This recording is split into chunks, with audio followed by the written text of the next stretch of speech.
To get things going, I'm going to try and find a suitable position for the cockpit using Bluetooth to help me.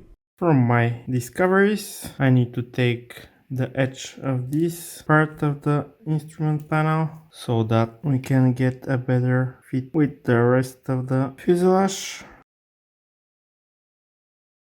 I think that this is a decent position. With this setup we have extremely small area to glue. So what I'm going to do is first use the plastic cement to weld the two plastic pieces together. Then when this is dry I will double it down with some CA glue. And finally I'll have to fill some gaps, probably with 2-part epoxy putty or something like this, because yeah, this does not seem to be a very secure fit. I think I came up with a solution better than 2-part epoxy. I cut out some shims from the spruce and now I'll cement those, and then this should be enough to hold the cockpit in place. There are two more things that need to get fixed into the fuselage. One of them is the front gear bay, and I'm going to play the same way. Find a good position using some blue tack to help, and then I'll commit to the glue. I was about to forget about this, but one of you, my viewers, gave me a good reminder that this plane is a tail seater, so I'm going to fix some weights inside using PVA glue. The final piece that will need to find its place in the fuselage is the burner can, and as usual for this build it was not something that came naturally. Once again, pieces of sprue were employed to fill the empty area and secure the joint. To fix the fuselage halves together, I will use super glue, once again mixed with some pigment. The problem with this strategy is that it is a one-shot deal. Once you get the glue in place, there is not much you can do about it. I don't know about you, but I was not breathing for about a minute. Now I added some more weights in the nose area, and while this is drying, I'm going to tackle something that I'm really not looking for, but it has to be done. For this, first I scraped around the perimeter here, and now I'm going to try to cut it off with a fine saw. I'm dipping that in water so I don't make too much dust. It is basically a health hazard. Fortunately enough, resin is not hard to deal with,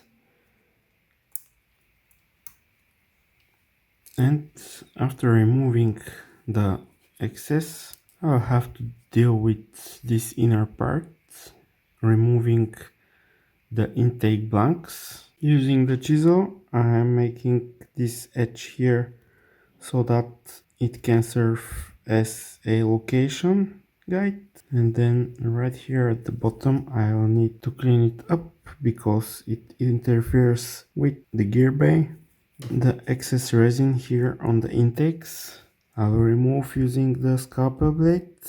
I'm going to put FODs here, and you may wonder why I'm cutting those out if I'm not going to have it opened anyways, but it will be much harder to paint those FODs if they're in place like that.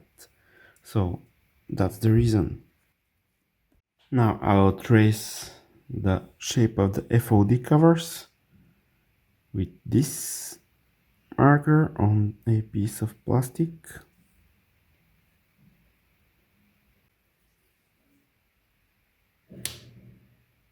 And there you have it. Now with some CA glue I'll attach the backing plate, and with the FODs I will deal later because we don't need it right now. Alright, let's glue the nose cone in position and see what's what. That's something, right? On the front of the cockpit, over the instrument panel shroud, There are a few items that I think are worth representing, albeit in greatly simplified fashion, but the front windshield glass is big enough so that they can be easily seen. One of those details is the viewport for the radar screen, which is a really big difference between a regular MiG-17 and the PF version. Another small detail suggestion that I'm doing are what looks like canopy rails, just so this area does not sit so empty. Now that the detailing is done, I will brush paint the shroud with flat black paint. After some off-camera masking effort, I am painting the deck behind the ejection seat in the same color as the cockpit, dark gold grey. The rest of the cockpit surroundings I am spraying with flat black. And while I have the black in the airbrush, why not spray a guide coat on the seams? To enhance the visibility of the details, I am dry brushing them with a minuscule amount of white oil paint. The rear deck got some dark grey panel liner. I decided to glue the two canopy parts together. It seems easier to find a proper location for the assembly this way, at least in this build which offers no help. The canopy frames are very close to being absolutely invisible, so here I'm going to try something a little bit out of the ordinary masking, and probably I'm overthinking it, but we'll see if this will work. So first I'm going to trace as best as I can the frames with this marker, and after this is done I will attach a piece of masking tape and I will burnish it down. Next I'm going to remove it, and as you can see the marker is on the tape, and I'm going to place it on a acetate sheet. Just like that we obtained the outline of the canopy frames. The next step was to scan the outlines with a ruler nearby for calibration purposes. Then the scanned image I transferred in Fusion 360 and made the paths for the X2 M1. While on the topic of X2, they announced their first galvanometric type laser engraver, which is equipped with both 2W 1064 nanometer infrared laser and 10W 455 nanometer blue laser. The crowdfunding price will vary, and you can save the most $500 if you join by November 30th. The United States, Canada and Australia benefit from free shipping. The link you can find in the description. The whole process gave pretty good results after the first attempt. Some shapes I did not get correctly, but those were easily fixed with small pieces of masking tape. How good all will be, we will be able to see when I remove the masking, but for now it looks promising. With the canopy in place and the transparent areas protected, I can start the fight with the seams and the joints, but this is something that we will cover in the next installment. In the meantime, make sure you watch the latest video from Scale Model Cars. Thank you for watching, and until next time, happy modeling, fellas!